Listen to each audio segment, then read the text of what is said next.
सिद्धिविनायक स्वामी की है। नमः पार्वती पतये हर हर महादेव। गंगा माता की है। हरि ओम गुरुभ्यो नमः परमगुरुभ्यो नमः। गुरुचरणारविन्दाभ्यां नमः। गुरुं गणपतिं दुर्गां भास्करं शिवम् अच्युतं ब्रह्माणं गिरिजां लक्ष्मीं वाणीं वन्दे विभूतये। वक्रतुण्ड महाकाय सूर्यकोटिसमप्रभा निर्विघ्नं कुरु मे देवा सर्वकार्येषु सर्वदा। या देवी सर्वभूतेषु विष्णुमायेति शब्दिता नमस्तस्यै नमस्तस्यै नमस्तस्यै नमो नमः। नमः श्रीपादराजाय नमस्ते व्यासयोगिने नमः पुरन्दरार्याय विजयार्याय ते नमः। नमः शान्ताय दिव्याय सत्यधर्मस्वरूपिणे स्वानन्दामृततृप्ताय श्रीधराय नमो नमः। यत्र यत्र रघुनाथकीर्तनं तत्र तत्र कृतमस्तकाञ्जलिं बाष्पवारि परिपूर्णलोचनं मारुतिं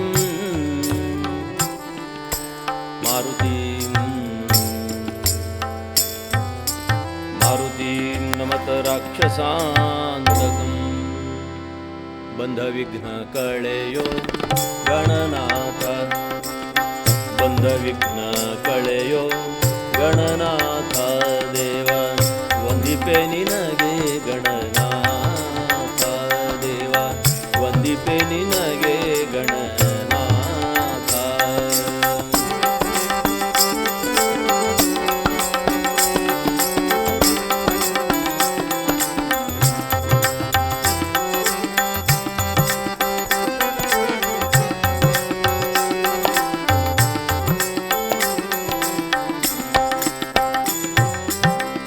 ಆದಿಯಲಿ ನಿನ್ನ ಪಾದ ಪೂಜಿಸಿದ ಧರ್ಮರಾಜ ಆದಿಯಲಿ ನಿನ್ನ ಪಾದ ಪೂಜಿಸಿದ ಧರ್ಮರಾಜ ಸಾಧಿಸಿದ ರಾಜ್ಯವ ಗಣನಾಥ ಸಾಧಿಸಿದ ರಾಜ್ಯವ ಗಣನಾಥ ದೇವ ವಂದಿಪೆ ನಿನಗೆ ಗಣನಾಥ ಮೋದ ವಂದಿಪೆ ನಿನಗೆ ಗಣನಾಥ.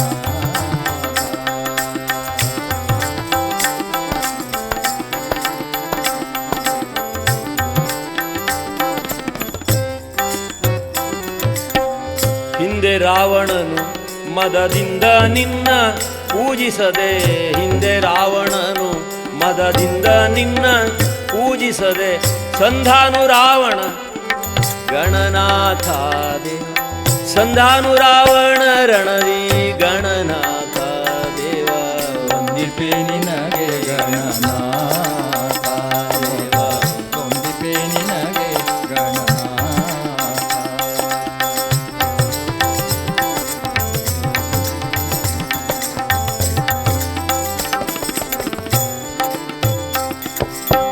ಮಂಗಳಮೂರುತಿ ಗುರುರಂಗ ವಿಠಲನ ಪಾದ ಮಂಗಳಮೂರುತಿ ಗುರುರಂಗ ವಿಠಲನ ಪಾದ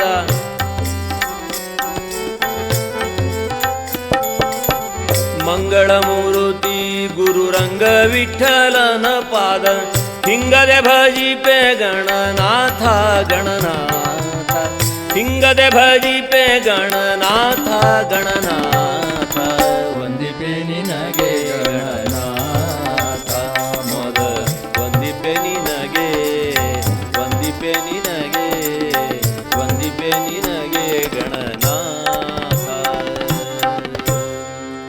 सिद्धिविनायक स्वामी की है। गंगा माता की है।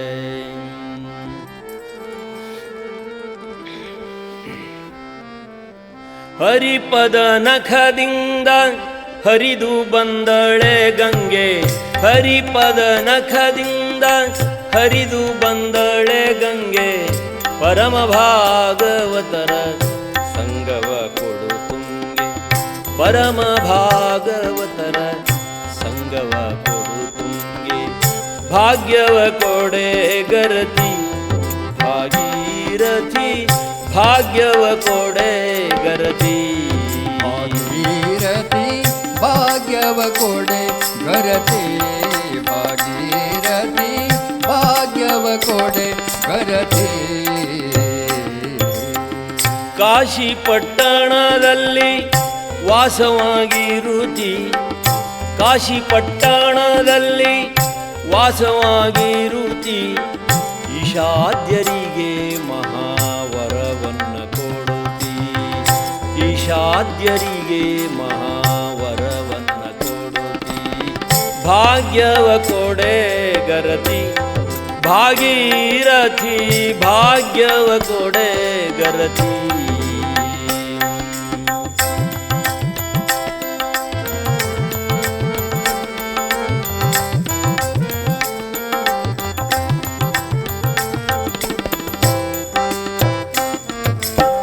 ಕಮಲೇಶ ವಿಠ್ಠಲನ ಮಮತೆಯ ಮಗಳೇ, ಕಮಲೇಶ ವಿಠ್ಠಲನ ಮಮತೆಯ ಮಗಳೇ, ಉತ್ತಮ ಗರತೆಂದು ಬಂದೆನ ಬಳಿ ಸಾರಿ, ಉತ್ತಮ ಗರತೆಂದು ಬಂದೆನ ಬಳಿ ಸಾರಿ. ಭಾಗ್ಯವ ಕೊಡೆ ಭಾಗ್ಯವ ಕೊಡೆ, ಭಾಗ್ಯವ ಕೊಡೆ ಗರತಿ.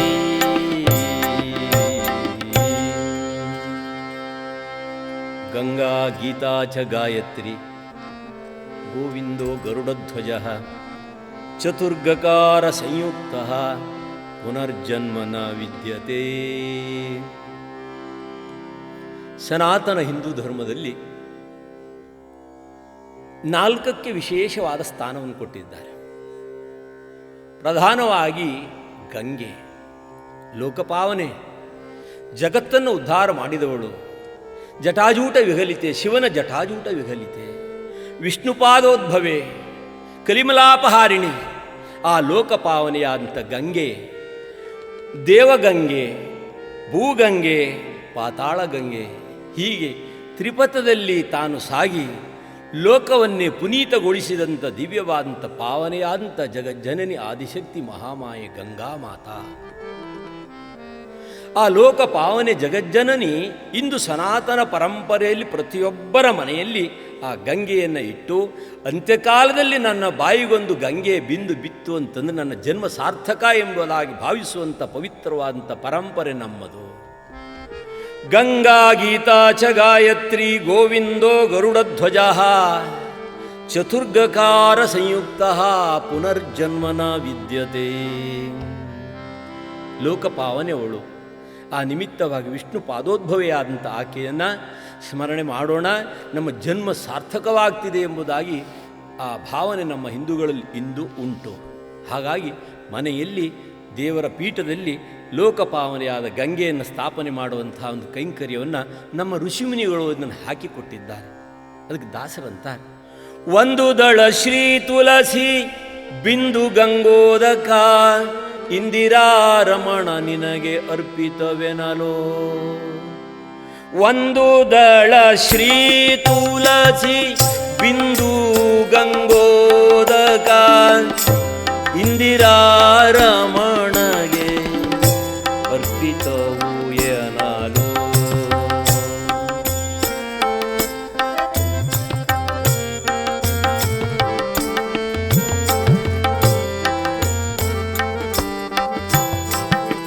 ಸಿಂಧು ಶಯನ ಗೋವಿಂದ ಮುಕುಂದ,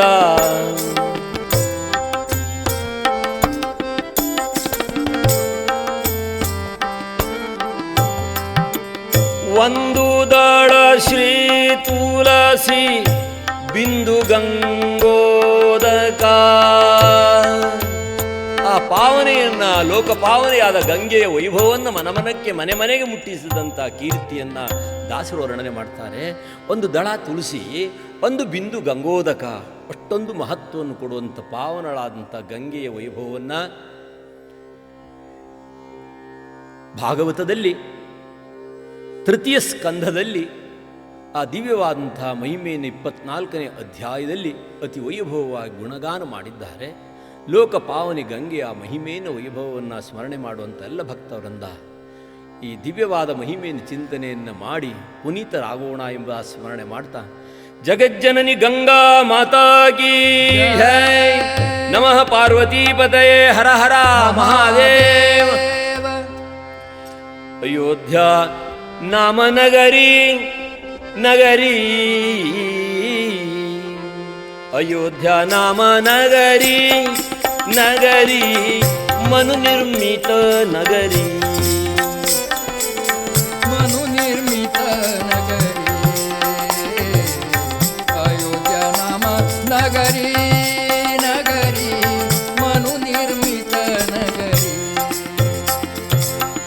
ಕೋಸಲ ಜನಪದ ವಾಸವಾಗಿರುವ, ಕೋಸಲ ಜನಪದ ವಾಸವಾಗಿರುವ,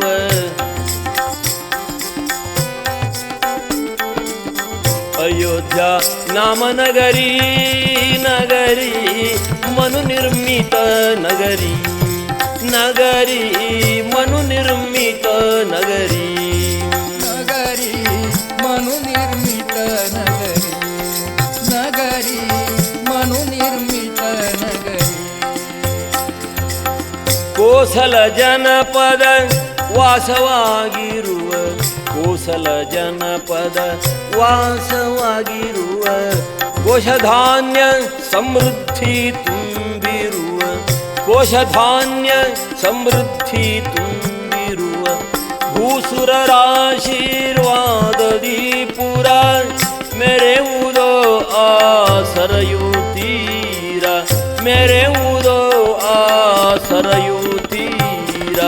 ಅಯೋಧ್ಯ ನಾಮ ನಗರಿ ನಗರಿ, ಮನು ನಿರ್ಮಿತ ನಗರಿ, ನಗರಿ ಮನು ನಿರ್ಮಿತ ನಗರಿ.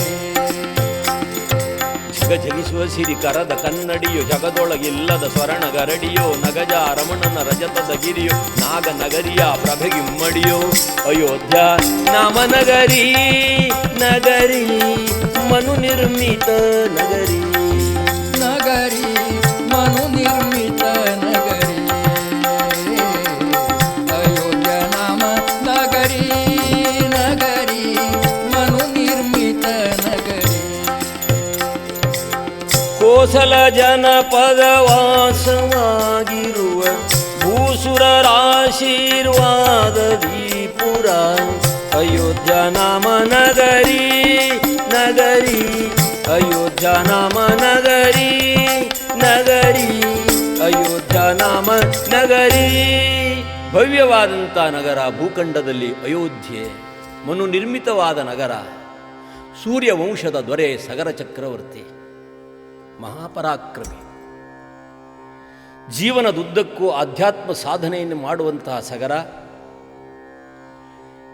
ಕೇಶಿನಿ ಸುಮತಿ ಎಂಬ ಸತಿಯರಿಂದ ಒಡಗೂಡಿ ಕಾಲ ಕಳೆಯುತ್ತಾ ದಿವ್ಯವಾದ ಅಯೋಧ್ಯೆಯ ವೈಭವವನ್ನು ಪ್ರಜೆಗಳನ್ನು ಆರೈಕೆ ಮಾಡ್ತಾ ಕಾಲ ಕಳೆಯುತ್ತಾ ಇದ್ದಾನೆ. ಸಂತತಿ ಇಲ್ಲದ ಕಾರಣ ತನ್ನ ಭವ್ಯ ಪರಂಪರೆ ತನ್ನಿಂದ ನಿಲ್ತದಲ್ಲ ಸೂರ್ಯವಂಶ ಹೀಗಂದುಕೊಂಡು ಸಗರ ತಾನು ಹಿಮಾಲಯಕ್ಕೆ ತೆರಳುತ್ತಾನೆ. ತಪಸ್ಸಿಗೋಸ್ಕರವಾಗಿ ಭೃಗು ಪ್ರಸ್ಥ ಆ ಪವಿತ್ರವಾದಂಥ ಔಷಧವನ ಹಿಮಾಲಯದ ತಟಕ್ಕೆ ಬರ್ತಾನೆ. ಸತಿಯೊಂದರ ಒಡಗೂಡಿ ಕಠಿಣವಾದ ತಪಸ್ಸನ್ನು ಗೈದ. ಮಳೆಗಾಲದಲ್ಲಿ ಜಲಸ್ತಂಭನಾದಿ ಮಂತ್ರದಿಂದ ನೀರಲ್ಲಿ ಮುಳುಗಿ ತಪವನ್ನು ಗೈತಾ ಇದ್ದಾನೆ.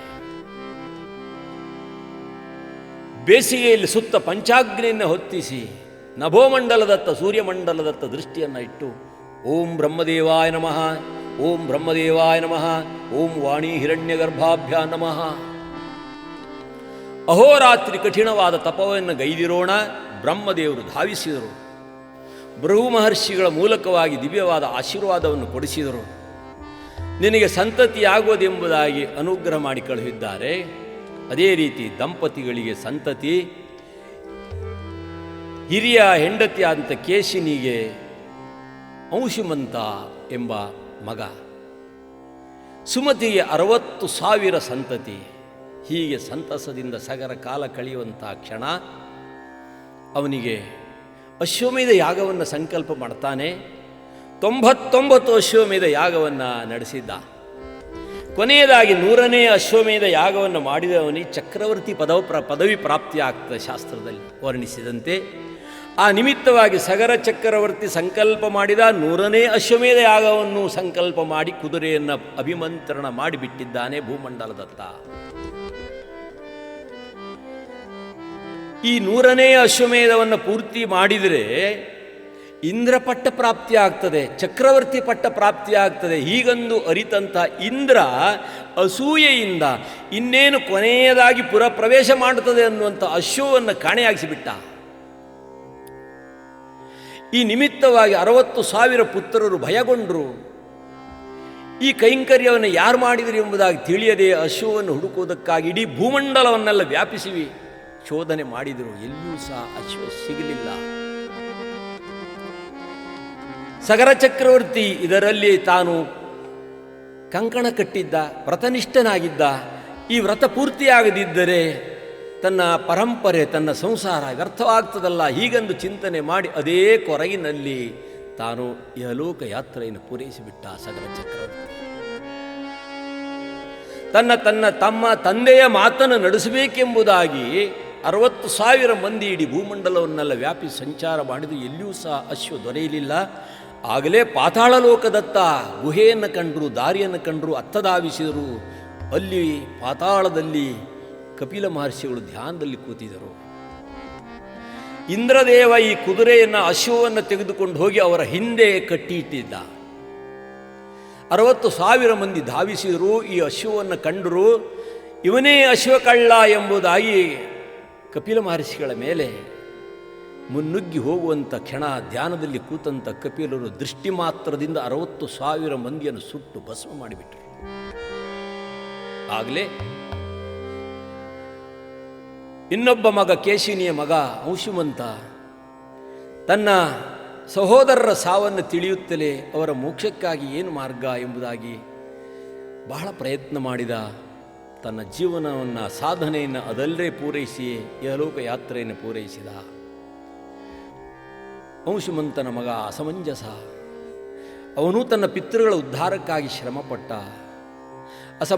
ಅಸಮಂಜಸನ ಮಗ ದಿಲೀಪನೂ ಸಹ ಮಹಾಪರಾಕ್ರಮಿ.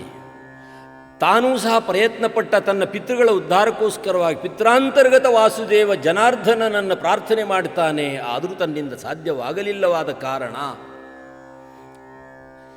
ಹೀಗೆ ತಮ್ಮ ಸಮಯದಲ್ಲಿ ಸಾಧನೆ ಮಾಡಿ ಇಹಲೋಕ ಯಾತ್ರೆಯನ್ನು ಪೂರೈಸುವಂತಹ ಕಾಲ. ದಿಲೀಪನಿಗೆ ಒಬ್ಬನೇ ಮಗ ಭಗೀರಥ. ಬಾಲಕ 13 ವರ್ಷದಲ್ಲಿ ಇರುವಾಗಲೇ ತಂದೆ ದಿಲೀಪ ಇಹಲೋಕ ಯಾತ್ರೆಯನ್ನು ಪೂರೈಸಿ ಬಿಟ್ಟಿದ್ದ. ತಾಯಿಯೇ ಇದ್ದು ಮಾರ್ಗದರ್ಶನ ಮಾಡ್ತಾಳೆ. ಮಗ, ನಮ್ಮ ಪರಂಪರೆ ಹೀಗಿತ್ತು, ನಮ್ಮ ಕುಟುಂಬದ ಪರಂಪರೆ, ನಮ್ಮ ಕುಲ ಪರಂಪರೆ, ಹಿರಿಯರ ಪರಂಪರೆ ಹೀಗಿತ್ತೆಂಬುದಾಗಿ ಮಾರ್ಗದರ್ಶನ ಮಾಡ್ತಾಳೆ. 13 ವರ್ಷದ ಬಾಲಕ ತಾಯಿಯ ಮಾತನ್ನು ಕೇಳ್ತಾನೆ. ಮನೆಯ ಮೊದಲ ಪಾಠಶಾಲೆ, ಜನನಿ ತಾನೆ ಮೊದಲ ಗುರು. ಜನನಿಯಿಂದ ಪಾಠ ಕಲಿತ ಜನರು ಧನ್ಯರು, ಘನತೆಯಿಂದ ಅವರು ಬಾಳುವರೆನುತ ನುಡಿವರು. ಹೊಟ್ಟೆಯಲ್ಲಿ ಹೊತ್ತ ತಾಯಿ ಬೆಟ್ಟದಷ್ಟು ಕಟ್ಟವನ್ನು ಗಟ್ಟಿ ಮನದಿ ತಾಳುವಳವಳು ಕಂದಗೋಸುಗ. ಬಿಟ್ಟು ಸುಖವ ತಾಳುವಳವಳು ಕೊಂದ ದುಃಖವ.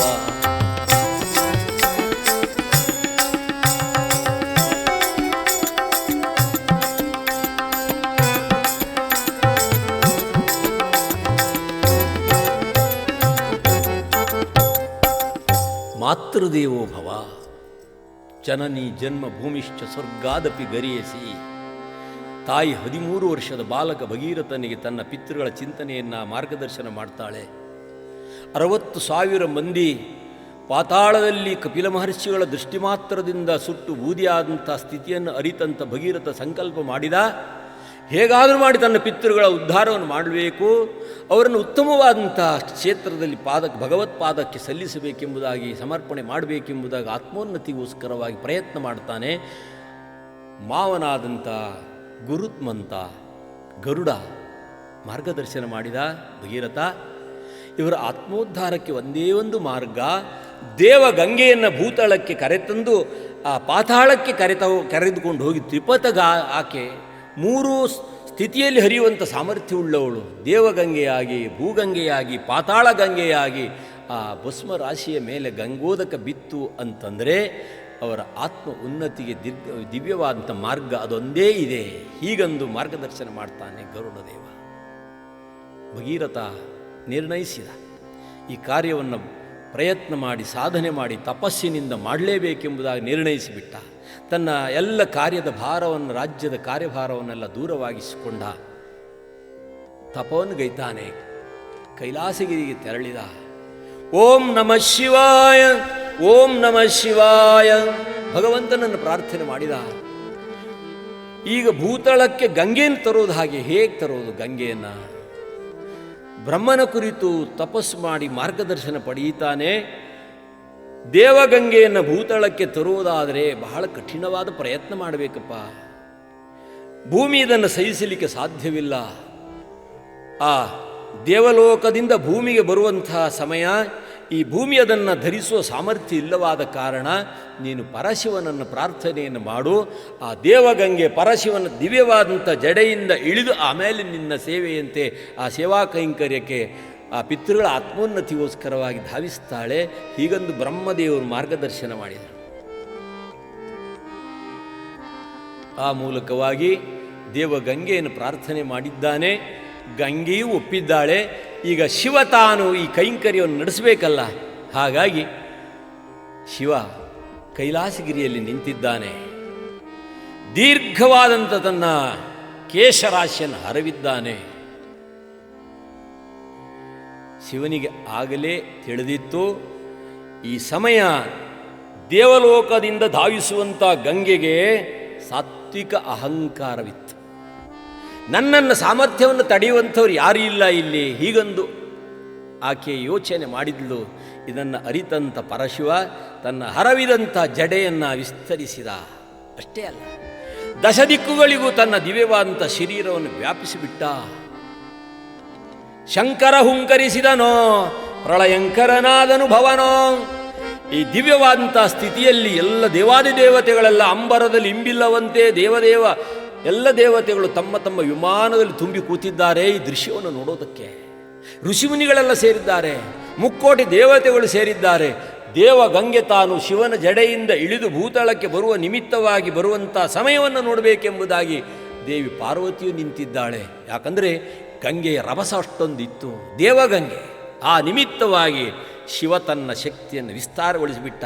ದಶಭುಜ, ಪಂಚಶಿರ, ತ್ರಿನೇತ್ರ. ಶಂಕರ ಹುಂಕರಿಸಿದನೋ, ಪ್ರಳಯಂಕರನಾದನು ಭವನೋ. ಶಂಕರ ಹುಂಕರಿಸಿದನೋ, ಪ್ರಳಯಂಕರನಾದನು ಭವನೋ. ಕಡಲುಕ್ಕಿತುಗಳ ಜಿದುನಭತಾರೆ ಸಡಿಲವಾಯಿತು ಬ್ರಹ್ಮಾಂಡದ ಬೆಸುಗೆ. ಹಿಡಿಲೆರಗಲೋ ಹರಿಯಿತು ತಂತಿ, ಬುಡಮೇಲಾದುದು ಪರ್ವತ ಪಂಕ್ತಿ. ಕಮಟನೆದೆ ಬಿರಿಯ ಶೇಷ ಮೈ ಮುರಿಯ ಧಗಧಗಿಸುವ ಕಾಲಾಗ್ನಿ ಉರಿಯುತ್ತಿರೆ. ಖಂಡ ಖಂಡದೊಳ್ಳ ಖಂಡ ಧ್ವನಿಯುವರೆ. ಶಂಕರ ಹುಂಕರಿಸಿದನೋ, ಪ್ರಳಯಂಕರನಾದನು ಭವನೋ. ದಶಭುಜಂ ದಿಕ್ತಟಕಂ ಪಸರಿಸಿ ಅಸವಕರಂಗಳ್ ನೆತ್ತಲ್ ನೇಮಿಸು. ಒಂದು ಪದಂ ಪಾತಾಳವನ್ನು ತಲ್ಲೊಂದು ಪದಂ ಬ್ರಹ್ಮಾಂಡವನ್ನೆತ್ತಲ್. ಜಡೆಗಳ ಬೆಂಬಳಿ ಬಿಡಿದಾಡುತ್ತಿರೆ, ಮುಡಿಯೊಳು ಸುರ ನದಿ ತುಳುಕಾಡುತ್ತಿರೆ. ನಮ ಪಾರ್ವತಿ ಪದಯೇ ಹರ ಹರ ಮಹಾದೇವ. ಸಮಸ್ತ ದೇವಾದಿ ದೇವತೆಗಳೆಲ್ಲ ಪರಶಿವನನ್ನು ಪರಿಪರಿಯಲ್ಲಿ ಕೊಂಡಾಡುತ್ತಿರುವಂಥ ಕಾಲ ದೇವಗಂಗೆ ಧಾವಿಸಿ ಬರ್ತಾ ಇದ್ದಾಳೆ. ಅವಳಾದರೂ ನೊರೆ ನೊರೆಯಾಗಿ ತೆರೆ ತೆರೆಯಾಗಿ ಧಾವಿಸಿ ತನ್ನ ಪರಿವಾರ ಸಹಿತವಾಗಿ ಜಲಚರಗಳನ್ನೆಲ್ಲ ಪ್ರಾಣಿಗಳನ್ನೆಲ್ಲ ಸಂಗ್ರಹ ಮಾಡಿಕೊಂಡು, ಭೂಖಂಡದಲ್ಲಿ ಎಷ್ಟು ಪ್ರಾಣಿಗಳಿವೆಯೋ ಅಷ್ಟೇ ಜಲಚರಗಳಲ್ಲಿ ಜಲಚರ ಪ್ರಾಣಿಗಳು ಇವೆ. ಆ ನಿಮಿತ್ತವಾಗಿ ದೇವಗಂಗೆ ಆ ಗಂಗೆ ತಾನು ಸ್ವರ್ಗದಿಂದ ಕೆಳಗಿಳಿಯುವಂತಹ ಸಮಯ, ಶಿವನ ಜಡೆಯನ್ನು ಪ್ರವೇಶ ಮಾಡುವಂತಹ ಕಾಲ. ಈಕೆಯ ಸಾತ್ವಿಕ ಅಹಂಕಾರವನ್ನು ಇಳಿಸಬೇಕೆಂಬುದಾಗಿ ಜಡೆಯಲ್ಲಿ ಬಂಧಿಸಿಬಿಟ್ಟ ಶಿವ. ತಾನು ಗಂಗೆಯನ್ನು ಬಂಧಿಸಿಬಿಟ್ಟ. ಇಷ್ಟು ಪ್ರಯತ್ನ ಮಾಡಿದಂಥ ಭಗೀರಥನಿಗೆ ಸಹಿಸಲಿಕ್ಕಾಗಲಿಲ್ಲ. ಶಂಕರ, ನನ್ನ ಪಿತೃಗಳ ಆತ್ಮೋದ್ಧಾರಕ್ಕೋಸ್ಕರವಾಗಿ ನನ್ನ ಶರೀರವನ್ನೇ ತ್ಯಾಗ ಮಾಡಿ ಇಂಥ ಕಠಿಣವಾದ ತಪಸ್ಸನ್ನು ಗೈದಿದ್ದೀನಿ, ನನ್ನನ್ನು ರಕ್ಷಣೆ ಮಾಡು. ನನ್ನನ್ನು ಪೊರೆ ಸ್ವಾಮಿ, ನನ್ನ ಮನಸ್ಸಿನ ಇಚ್ಛೆಯನ್ನು ಪೂರ್ತಿ ಆಗಿಸೋ. ಹೀಗಂದು ಭಗವಂತನಲ್ಲಿ ಶರಣಾಗಿದ್ದಾನೆ ಭಗೀರಥ. ಮಂಗಳಾಂಗ ಶ್ರೀ ಗಂಗೆಯ ಜಡೆಯೋಳು, ಮಂಗಳಾಂಗ ಶ್ರೀ ಗಂಗೆಯ ಜಡೆಯೋಳು, ಹಿಂಗದೆ ಧರಿಸಿದೆ ಮಂಗಳಾತ್ಮ, ಹಿಂಗದೆ ಧರಿಸಿದೆ ಮಂಗಳಾತ್ಮ. ಜಗಂಗಳೊಳಗೆ ಮಹಾಲಿಂಗವೆಂಬ ಪೆಸರಿಂದ ಮೆರೆವ ಭುಜಂಗ ಭೂಷಣ. ಬಾರೋ ಶಿವಶಂಕರ, ಬೇಗ ಬಾರೋ ಶಿವಶಂಕರ, ಬೇಗ ಬಾರೋ ಶಿವಶಂಕರ. ನಿರುತ ನಿನ್ನಯ ದಿವ್ಯ ಶರಣ ಕಮಲವನ್ನು, ನಿರುತ ನಿನ್ನಯ ದಿವ್ಯ ಶರಣ ಕಮಲವನ್ನು ಸ್ಮರಿಸುವಂತೆ ಕೃಪೆ ಇರಿಸೋಹರ, ಸ್ಮರಿಸುವಂತೆ ಕೃಪೆ ಇರಿಸೋಹರ.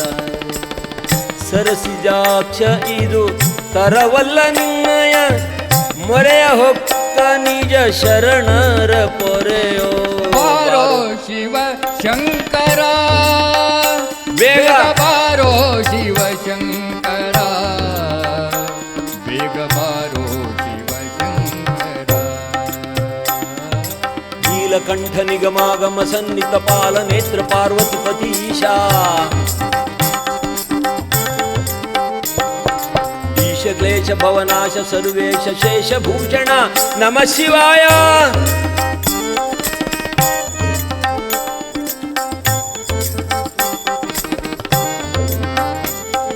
ಶಂಕರ ಅಭಯಂಕರ ಕರುಣಾಕರ ಪರಮೇಶ್ವರ ಜಗದೀಶ್ವರ. ಬಾರೋ ಶಿವ ಬೇಗ ಬಾ, ಬೇಗ ಬಾರೋ ಶಿವ ಶಂಕರ, ಬಾರೋ ಶಿವಶಂಕರ, ಬಾರೋ ಶಿವ ಶಂಕರ, ಬೇಗ ಬಾರೋ ಶಿವಶಂಕರ, ಬೇಗ ಬಾರೋ ಶಿವಶಂಕರ. ನಮಃ ಪಾರ್ವತಿ ಪತಯೇ ಹರ ಹರ ಮಹಾದೇವ. ಜಗಜ್ಜನನಿ ಗಂಗಾ ಮಾತಾ ಕೀ ಜೈ. ಸಮಸ್ತ ಋಷಿಮುನಿಗಳು ನೋಡ್ತಾ ಇದ್ದಾರೆ, ದೇವಾದಿ ದೇವತೆಗಳೆಲ್ಲ ನೋಡ್ತಾ ಇದ್ದಾರೆ. ಜಗಜ್ಜನನಿ ಆದಿಶಕ್ತಿ ಮಹಾಮಾಯಿ ಪಾರ್ವತಿ ಇದನ್ನು ನೋಡ್ತಾ ಇದ್ದಾಳೆ. ಅಂಗಲಾಚಿ ಕರಮುಗಿದು ಶಿರಭಾಗಿ ಪ್ರಾರ್ಥನೆ ಮಾಡುವಂತಹ ಭಗೀರಥನ ಆ ಸ್ಥಿತಿಯನ್ನು ಅರಿತಂಥ ಪರಶಿವ ಸಾತ್ವಿಕ ಅಹಂಕಾರದಿಂದ ಮೆರೆಯುವಂಥ ಗಂಗೆಯನ್ನು ತನ್ನ ಜಟೆಯಲ್ಲಿ ಬಂಧಿಸಿಬಿಟ್ಟಿದ್ದ. ಈ ರೂಪವನ್ನು ಕಳುಹಿದರೆ ಭಗೀರಥನಿಗೆ ಸಹಿಸಲಿಕ್ಕೆ ಅಸಾಧ್ಯ ಎಂಬುದಾಗಿ ಅಲ್ಲಿ ಪರಶಿವ ತನ್ನ ಜಡೆಯಿಂದ ಸಪ್ತಧಾರೆಯನ್ನು ಮಾಡಿದನಂತೆ. ಸಪ್ತಧಾರ ಬಹಳ ಪ್ರಸಿದ್ಧವಾಗಿದೆ. ಸಪ್ತಧಾರ ಸ್ಮರಣೆಯನ್ನು ಮಾಡ್ತಾ ಪೂರ್ವಕ್ಕೆ ಆಹ್ಲಾದಿನಿ ಪಾಪನಾಶಿನಿ ನಲಿನಿ, ಪಶ್ಚಿಮಕ್ಕೆ ಸುಚಕ್ಷು ಸೀತಾ ಸಿಂಧು, ದಕ್ಷಿಣಕ್ಕೆ ಅಲಕಾನಂದ. ಹಾಗಾಗಿ ಈಗಲೂ ನಮ್ಮ ದೇವಪೀಠದಲ್ಲಿ ದಕ್ಷಿಣ ಭಾಗೇ ಗಂಗೆಯನ್ನು ಸ್ಥಾಪನೆ ಮಾಡುವಂಥದ್ದು. ಇದು ಶಿವ ಕೊಟ್ಟಂಥ ಅಲಕಾನಂದ, ಆ ದಿವ್ಯವಾದಂಥ ಬಿಂದು ಸರೋವರ. ಆ ಶಿವನ ಜಟೆಯಿಂದ ಹರಿದು ಬಂದಂಥ ಗಂಗೆ ಮಾನಸ ಸರೋವರವನ್ನು ದಾಟಿ ವನದೇವಿಯರನ್ನು ಸ್ಮರಿಸಿ ಅಲ್ಲಿಂದ ಮುಂದಕ್ಕೆ ಬಂದು ತನ್ನ ಸೇವೆಯನ್ನು ಹಿಮಾಲಯದಲ್ಲಿ ಧಾವಿಸುವಂಥ ಆಕೆ ಅಲಕಾನಂದ. ಒಂದೇ ಒಂದು ಧಾರೆಯನ್ನು ಭಗೀರಥನ ಸಮೀಪ ಕಳುಹಿದರೆ ಆಕೆ ಧಾವಿಸುವಂಥ ಅಬ್ಬರ. ಸಮಸ್ತ ದೇವತೆಗಳು ನೋಡುತ್ತಿರುವಂತೆ ಜಗಜ್ಜನನಿ ಗಂಗಾ ಮಾತಾ ಕೀ ಲೋಕಪಾವನೆ ಕಲಿಮಲಾಪಹಾರಿಣಿ ಶಿವನ ಜಟಾಜೂಟ ವಿಗಲಿತೆ ವಿಷ್ಣುಪಾದೋದ್ಭವೆ ಜಹುನು ಬಾಲಿಕೆ. ಆ ದಿವ್ಯವಾದಂಥ ಗಂಗೆ ಹರಿದು ಬಂದಳು ಮೊದಲು ಎಲ್ಲಿ ಪವಿತ್ರವಾದಂಥ ತಾಣ ಭೂಖಂಡದಲ್ಲಿ ಕಾಣಿಸಿಕೊಂಡಳು ಮೊಟ್ಟ ಮೊದಲು. ಹರಿಪದ ನಖದಿಂದ ಹರಿದು ಬಂದಳೆ ಗಂಗೆ, ಹರಿಪದ ನಖದಿಂದ ಹರಿದು ಬಂದಳೆ ಗಂಗೆ, ಪರಮ ಭಾಗವತರ ಸಂಗವ ಕೊಡು ತುಂಗೆ, ಪರಮ ಭಾಗವತರ ಸಂಗವ ಕೊಡು ತುಂಗೆ, ಭಾಗ್ಯವ ಕೊಡೆ ಗರತಿ ಭಾಗೀರಥಿ, ಭಾಗ್ಯವ ಕೊಡೆ ಗರತಿ ಭಾಗೀರಥಿ, ಭಾಗ್ಯವ ಕೊಡೆ ಗರತಿ. ಲೋಕಪಾವನೆಯಾದ ಜಗಜ್ಜನನಿ ಗಂಗೆ ಭೂತಳವನ್ನು ಪರಿಶುದ್ಧಗೊಳಿಸೋದಕ್ಕೋಸ್ಕರವಾಗಿ ಭವಜೀವಿಗಳ ಉದ್ಧಾರಕ್ಕೋಸ್ಕರವಾಗಿ ಮೊಟ್ಟ ಮೊದಲು ಕಾಣಿಸ್ತಾಳೆ ಹರಿದ್ವಾರ. ಅದು ಹರೀಕಿ ಪೈರಿ ಅಂತ. ಹರಿದ್ವಾರ ದರ್ಶನ ಮಾಡಿದವರಿಗೆಲ್ಲ ಅಲ್ಲಿ ಪ್ರಪ್ರಥಮ ಗಂಗೆಯ ದರ್ಶನ. ಕ್ಷೀರದ ಬಣ್ಣ, ಹಾಲಿನ ಬಣ್ಣ ಆಕೆ ಪ್ರಪ್ರಥಮವಾಗಿ ಮೊದಲನೇದಾಗಿ ಕಾಣುವಂಥ ಲೋಕಪಾವನೆ ಜಗಜ್ಜನನಿ ಗಂಗೆಯನ್ನು ಸ್ಮರಿಸೋಣ. ಗಂಗಾ ಮಾತೆಯನ್ನು ಗುಣಗಾನ ಮಾಡೋಣ. ಜನ್ಮ ಸಾರ್ಥಕ. ಗಂಗಾ ಸ್ನಾನ, ಗಂಗಾ ಪಾನ, ಗಂಗಾ ಧ್ಯಾನ. ಜಗಜ್ಜನನಿ ಗಂಗಾ ಮಾತಾ ಕೀ. ತನು ಸ್ನಾನದಿಂದಲೂ ಮನವು ಗಂಗೆಯ ಧ್ಯಾನದಿಂದಲೂ ಧನವು ಸಂಪತ್ತು ಆ ದಿವ್ಯವಾದಂಥ ಸೇವಾ ಕೈಂಕರ್ಯಕ್ಕೂ ಸಮರ್ಪಣೆ ಮಾಡಿದ ಪರಿಶುದ್ಧ ಹೊಂದುತ್ತಿದೆ. ಅದಕ್ಕಾಗಿ ನಮ್ಮಲ್ಲಿ ಪೂಜಾ ಪ್ರಾರಂಭ. ಗಂಗೆ ಚ ಯಮುನೆ ಚೈವ ಗೋದಾವರಿ ಸರಸ್ವತಿ ನರ್ಮದಾ ಸಿಂಧು ಕಾವೇರಿ ಜಲೇಸ್ಮಿನ್ ಸನ್ನಿಧಿಂ ಕುರು.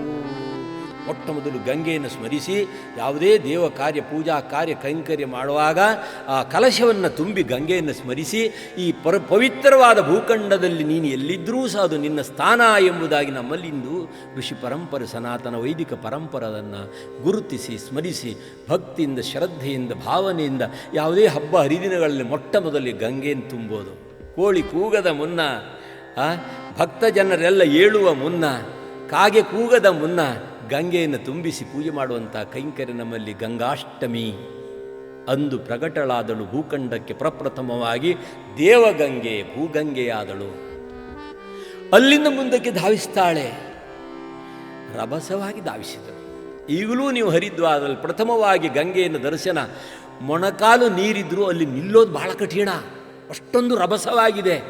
ಆ ದಿವ್ಯವಾದ ರಭಸ ಭಗೀರಥನ್ನು ಹಿಂಬಾಲಿಸ್ತಾ ಇದೆ.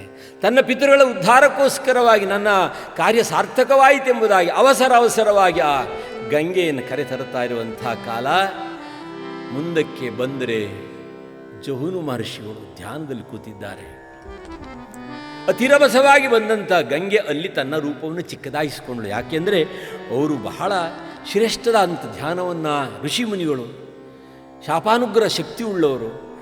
ಆದರೆ ಅಲ್ಲಿ ಗಂಗೆ ತನ್ನ ರೂಪವನ್ನು ಮರೆಮಾಚಿ ಬಾಲಕಿಯ ರೂಪವನ್ನು ಧರಿಸಿ ಆ ವನವನ್ನು ಮತ್ತು ಆಶ್ರಮವನ್ನು ಪ್ರವೇಶ ಮಾಡಿ ಅಲ್ಲೊಂದು ಹುಡುಗಾಟಿಕೆ ಮಾಡಿದಳಂತೆ ಗಂಗೆ. ಗಂಗಾತಾರಣ ಕಥೆಯಲ್ಲಿ ವರ್ಣನೆ ಬರ್ತದೆ. ಅಲ್ಲಿ ಬಾಲಕಿಯ ರೂಪವನ್ನು ಧರಿಸಿ ಆಕೆ ಹುಡುಗಾಟಿಕೆ ಮಾಡುವಂಥ ಕ್ಷಣ ಆಶ್ರಮದ ವಾಸಿಗಳು ಭಯಪಟ್ಟರು.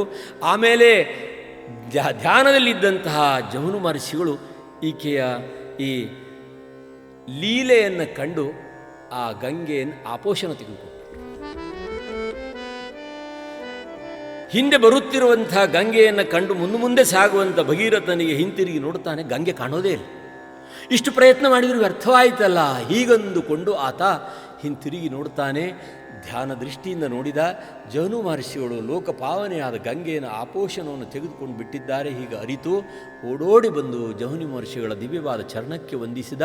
ಗುರುಗಳೇ, ನನ್ನ ಪಿತೃಗಳ ಆತ್ಮೋದ್ಧಾರಕ್ಕೋಸ್ಕರವಾಗಿ ದೇವಗಂಗೆಯನ್ನು ಭೂಗಂಗೆಯಾಗಿಸಿಕೊಂಡೆ. ಮುಂದೆ ಪಾತಾಳಕ್ಕೆ ಕರೆದೊಯ್ಯುವಂಥ ಮಾರ್ಗಕ್ಕೆ ಅನುಗ್ರಹ ಮಾಡಿ ಎಂಬುದಾಗಿ ಚರಣಕ್ಕೆ ವಂದಿಸುವಂಥ ಸಮಯ. ಆಗಲೇ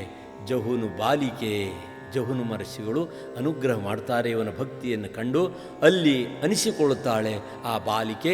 ಜಹುನು ಬಾಲಿಕೆ ಜಾಹ್ನವಿ ಅನಿಸಿಕೊಳ್ಳುತ್ತಾಳೆ. ಧಾವಿಸಿದಳು ಮುಂದೆ. ಅವಸರವಾಗಿ ಧಾವಿಸುವಂತಹ ಕಾಲ.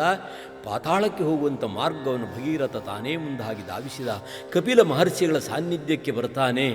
60,000 ಮಂದಿ ಆಗಲೇ ಅವರ ದೃಷ್ಟಿಯಿಂದ ಭಸ್ಮ ರಾಶಿಯನ್ನು ನೋಡಿ ಅಲ್ಲಿ ಧಾವಿಸಿ ಕರಮುಗಿದು ತನ್ನ ಪಿತೃಗಳಿಗೆ ಉದ್ಧಾರವಾಗುವಂಥ ಮಾರ್ಗವನ್ನು ತೋರಮ್ಮ ಗಂಗಮ್ಮ, ಹೀಗೊಂದು ಭಾಗ್ಯವ ಕೊಡೆ. ಲೋಕಪಾವನೆ, ನನ್ನ ಪವಿತ್ರವಾದಂಥ ಈ ನನ್ನ ಹಿರಿಯರಿಗೆ ಉತ್ತಮವಾದಂಥ ಗತಿಯನ್ನು ಕರುಣಿಸಿ ಎಂಬುದಾಗಿ ಪರಿಯಲ್ಲಿ ಪ್ರಾರ್ಥನೆ ಮಾಡ್ತಾ ಆ ದಿವ್ಯವಾದಂಥ ಸಾನ್ನಿಧ್ಯವನ್ನು ತೋರುವಾಗಲೇ ಗಂಗೆ ತಾನು ಆ ಬೂದಿ ರಾಶಿಯನ್ನು ತೊಯಿಸಿದ್ಲು. ಪುನೀತವಾದಂಥ ಚೇತನಗಳು 60,000 ಪುನೀತವಾದ ಚೇತನಗಳು ಆ ಭಗವಂತನ ಪಾದಕ್ಕೆ ಸೇರುವಂಥ ಭಾಗ್ಯ ಭಗೀರಥನಿಂದ ಪ್ರಾಪ್ತಿಯಾಯಿತು. ಅದೇ ಭಗೀರಥ ಪ್ರಯತ್ನ ಅಂತಾರೆ ನಮ್ಮಲ್ಲಿ. ಅದೆಷ್ಟು ಕಷ್ಟಪಟ್ಟು ಈ ಸಾಧನೆಯನ್ನು ಮಾಡಿದರೆ, ನಮ್ಮಲ್ಲೂ ನಿತ್ಯ ಜೀವನದಲ್ಲಿ ಏನಾದರೂ ಒಂದು ದೊಡ್ಡ ಸಾಧನೆ ಮಾಡಿದರೆ, ಏನು ಮಹಾರಾಯ ಭಗೀರಥ ಪ್ರಯತ್ನ ಮಾಡಿದೆಯಲ್ಲೋ ನೀನು ಅಂತಾರೆ. ಭಗೀರಥ ಪ್ರಯತ್ನ ಮಾಡಿದ. ದೇವಗಂಗೆಯನ್ನು ಭೂಗಂಗೆಯಾಗಿಸಿ, ಭೂಗಂಗೆಯಿಂದ ಪಾತಾಳಕ್ಕೆ ಕಳಿಸಿ ಪಾತಾಳ ಗಂಗೆಯಾಗಿಸಿದ. ಆದರೆ ಪಾತಾಳ ಗಂಗೆ ವಿಸ್ತಾರವಾಗಿ ಒಕ್ಕಾಲು ನೆಲ ಮುಕ್ಕಾಲು ಜಲವಾಗಿ ಆ ಸಗರನ ಪುತ್ರನ ಉದ್ಧಾರ ಮಾಡಿರೋಣ ಆ ಸ್ಥಳಕ್ಕೆ ಸಾಗರ ಎಂಬುದಾಗಿ ನಾಮಕರಣವಾಗಿಬಿಡ್ತು. ಹೀಗೆ ನಮ್ಮ ಹಿರಿಯರು ಕಂಡುಕೊಂಡಂತಹ ಲೋಕಪಾವನೆಯಾದ ಗಂಗೆಯ ವೈಭವವನ್ನು ಇವತ್ತು ನಾವೆಲ್ಲ ಸ್ಮರಿಸೋಣ. ಆಕೆ ಆಶ್ವೀಜ ಕೃಷ್ಣ ಪಕ್ಷ ಅಷ್ಟಮಿಯಂದು ಮನೆಯಲ್ಲಿ ಎಲ್ಲರ ಮನೆಯಲ್ಲಿ ತಾನು ಪೂಜೆಯನ್ನು ಪಡೆಯುತ್ತಾಳೆ. ಅದನ್ನೇ ಗಂಗಾಷ್ಟಮಿ ಎಂಬುದಾಗಿ ನಾವಿವತ್ತು ಭೂಖಂಡದಲ್ಲಿ ಸನಾತನ ಪರಂಪರೆಯಲ್ಲಿ ಆಚರಣೆಯನ್ನು ಮಾಡ್ತೀವಿ. ಹಾಗಾಗಿ ಗಂಗಾ ಗೀತಾ ಚ ಗಾಯತ್ರಿ ಗೋವಿಂದೋ ಗರುಡಧ್ವಜ ಚತುರ್ಘಕಾರ ಸಂಯುಕ್ತ ಪುನರ್ಜನ್ಮ ನ ವಿದ್ಯತೆ. ಗಂಗೆ ಗಂಗೆ ಅಂತ ಕರೆದ್ರೆ ಸಾಕಂತೆ ಯೋಜನಾಂತರವಾದಂಥ ಪಾಪಗಳೆಲ್ಲ ಎಲ್ಲೆಲ್ಲಿದೆಯಲ್ಲ ಅವೆಲ್ಲ ದೂರ ಹೋಗ್ತಾವಂತೆ. ಅಂತಹ ದಿವ್ಯವಾದಂಥ ಗಂಗಾ ಮಾತೆಯ ವೈಭವವನ್ನು ವರ್ಣನೆ ಮಾಡಿ ಗಂಗೆಯನ್ನು ಭೂತಾಳಕ್ಕೆ ತಂದಂಥ ಭಗೀರಥ ತನ್ನ ಜೀವನವನ್ನು ಸಾರ್ಥಕವಾಗಿಸಿಕೊಂಡ. ಪಿತ್ರಾಂತರ್ಗತ ವಾಸುದೇವ ಜನಾರ್ದರನ್ನ ಆ 60,000 ಮಂದಿ ಪಿತೃಲೋಕಕ್ಕೆ ಕಳಿಸಿದ. 21 ತಲೆಮಾರನ್ನ ಉದ್ಧಾರಗೊಳಿಸಿದಂತಹ ಭಗೀರಥ ಪುತ್ರ ಎನಿಸಿಕೊಳ್ಳುವಂಥ ಭಾಗ್ಯವನಲ್ಲಿ ಉಣಿಸಿತು. ಪುನ್ನಾಮ ನರಕತ್ರ ಏತಿ ಇತಿ ಪುತ್ರ ಶಾಸ್ತ್ರವರ್ಣನೆ ಮಾಡ್ತದೆ. ತನ್ನ ಪಿತೃಗಳನ್ನು ಪುನ್ನಾಮ ನರಕದಿಂದ ಉದ್ಧರಿಸಿ ಉತ್ತಮವಾದ ಭಗವತ್ ಸಾನ್ನಿಧ್ಯವನ್ನು ಕರುಣಿಸಿರೋಣ ಅವನೇ ಪುತ್ರ. ಆತ್ಮಾವೈ ಪುತ್ರ.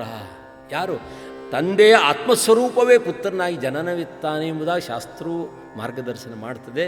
ಅಂತಹ ದಿವ್ಯವಾದಂಥ ಕೈಂಕರ್ಯ ಭಗೀರಥ ಸೂರ್ಯವಂಶದ ದೊರೆಯಾಗಿ ಸನ್ಯಾಸಿಗಳಂತೆ ತನ್ನ ಜೀವನವನ್ನು ಸಾಗಿಸಿ ಕಠಿಣವಾದ ಪ್ರಯತ್ನದಿಂದ ಲೋಕಮಾತೆಯನ್ನು ಇಲ್ಲಿ ಭೂಖಂಡಕ್ಕೆ ಜೀವರಾಶಿಗಳನ್ನು ತೃಪ್ತಿಪಡಿಸೋದಕ್ಕೆ ಭವಜೀವಿಗಳ ಉದ್ಧಾರಕ್ಕೆ ಅಂತ್ಯಕಾಲದಲ್ಲಿ ಒಂದು ಬಿಂದು ಗಂಗೋದಕ ನನ್ನ ಬಾಯಿಗೆ ಬಿದ್ದರೆ ಸಾಕು ಅನ್ನುವಂಥ ಪವಿತ್ರವಾದ ಭಾವನೆ ಇಂದು ನಮ್ಮ ಹಿಂದೂಗಳಲ್ಲಿ ಇರೋಣವಾದ್ದರಿಂದ ಅಂತಹ ಗಂಗಾವತರಣ ಕಥಾಶ್ರವಣ ಮಾಡೋಣ. ಕರ್ಣ ಪುನೀತವಾಗ್ತದೆ, ಜನ್ಮ ಸಾರ್ಥಕವಾಗ್ತದೆ. ಕಲೌ ತತ್ಕೀರ್ತನಂ ಪುಣ್ಯಂ ಧನಕಾಮಸ್ಯ ಧನದಂ ಪುತ್ರಕಾಮಸ್ಯ ಪುತ್ರದಂ ರೋಗಾರ್ಥಸ್ಯ ಚ ರೋಗಾಗ್ನೌ ಜ್ಞಾನಿನಾಂ ಜ್ಞಾನಸಾಧನಂ ಭಾಗ್ಯವ ಕೊಡೆ ಗರತಿ. ಇದನ್ನು ದಾಸರಂತಾರೆ. ಕಮಲೇಶ ವಿಠಲನ ಮಮತೆಯ ಮಗಳೇ, ಕಮಲೇಶ ವಿಠಲನ ಮಮತೆಯ ಮಗಳೇ.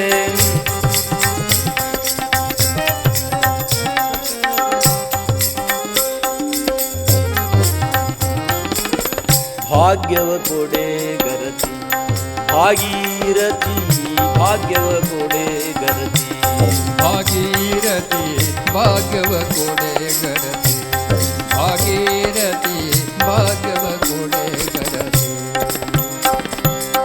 ಹರಿಪದ ನಖದಿಂದ ಹರಿದು ಬಂದಳೆ ಗಂಗೆ, ಹರಿಪದ ನಖದಿಂದ ಹರಿದು ಬಂದಳೆ ಗಂಗೆ. ಪರಮ ಭಾಗವತರ ಸಂಗವ ಕೊಡು ತುಂಗೆ, ಭಾಗ್ಯವ ಕೊಡೆ ಗರತಿ ಭಾಗೀರಥಿ, ಭಾಗ್ಯವ ಕೊಡೆ ಗರತಿ ಭಾಗೀರಥಿ, ಭಾಗ್ಯವ ಕೊಡೆ ಗರತಿ. ಕಾಶಿ ಪಟ್ಟಣದಲ್ಲಿ ವಾಸವಾಗಿರುತ್ತಿ, ಕಾಶಿ ಪಟ್ಟಣದಲ್ಲಿ ವಾಸವಾಗಿರುತ್ತಿ. ಈಶಾದ್ಯರಿಗೆ ಮಹಾವರವನ್ನು ಕೊಡು, ಈಶಾದ್ಯರಿಗೆ ಮಹಾವರವನ್ನು ಕೊಡು. ಭಾಗ್ಯವ ಕೊಡೆ, ಭಾಗ್ಯವ ಕೊಡೆ, ಭಾಗ್ಯವ ಕೊಡೆ ಗರತಿ. ಲೋಕಪಾವನೆಯಾದ ಗಂಗೆಯನ್ನು ಸ್ಮರಣೆ ಮಾಡೋಣ. ಭಾಗ್ಯವ ಕೊಡೆ, ಭಾಗ್ಯವ ಕೊಡೆ, ಭಾಗ್ಯವ ಕೊಡೆ ಎಂಬ ಭಾಗೀರಥಿಯ ದಿವ್ಯವಾದ ಸ್ಮರಣೆಯನ್ನು ದಾಸರು ಜನಮನಕ್ಕೆ ಮಾರ್ಗದರ್ಶನ ಮಾಡಿದ್ದಾರೆ. ಅಂತಹ ಗಂಗಾವತಾರಣ ಕಥಾಶ್ರವಣ ಮಾಡಿದ ಎಲ್ಲ ಭಕ್ತವೃಂದಕ್ಕೆ ಜಗಜ್ಜನನಿ ಆದಿಶಕ್ತಿ ಮಹಾಮಾತೆ ಸಕಲ ಸನ್ಮಂಗಲವನ್ನು ಉಂಟು ಮಾಡಲಿ ಎಂಬುದಾಗಿ ಈ ಚಿಂತನೆಯನ್ನು ಮಾಡೋಣ ಎಂಬುದಾಗಿ. ಜಗಜ್ಜನನಿ ಗಂಗಾ ಮಾತಾ ಕೀ ಜಯ. ನಮಃ ಪಾರ್ವತಿ ಪತಯೇ ಹರ ಹರ ಮಹಾದೇವ.